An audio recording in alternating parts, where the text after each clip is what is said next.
வணக்கம், நான் doctor Satish, psychiatrist.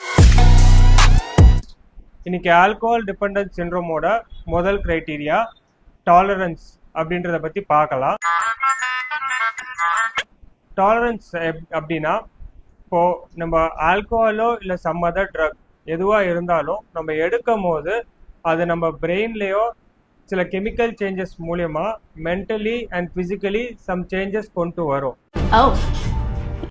So over the time இந்த சேஞ்சஸ் கொண்டுட்டு வர்றதுக்கு நம்ம எடுக்கிற அந்த சப்ஸ்டன்ஸ் அதிகமான அளவில் தேவைப்படும். இது பிரெயின் அடாப்டேஷனால நடக்கிறது. ஒரு எக்ஸாம்பிள் வச்சு நம்ம சொல்லணும்னா, இப்போ ரொம்ப வருஷமா ட்ரிங்க் சாப்பிட்றவங்களுக்கு ஸ்டார்டிங்கில் ஒரு 180 ml ஒரு ஆல்கோஹால் எடுக்கும் போதே அவங்களுக்கு நல்ல போதையாகும். ஓவர் த டைமில் அந்த 180 ml ஆல்கோஹாலில் அவங்களுக்கு போதை தெரியாது.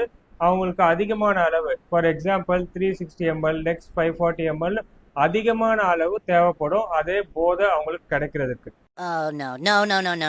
இதை தான் நம்ம டாலரன்ஸ் அப்படின்னு சொல்றோம்.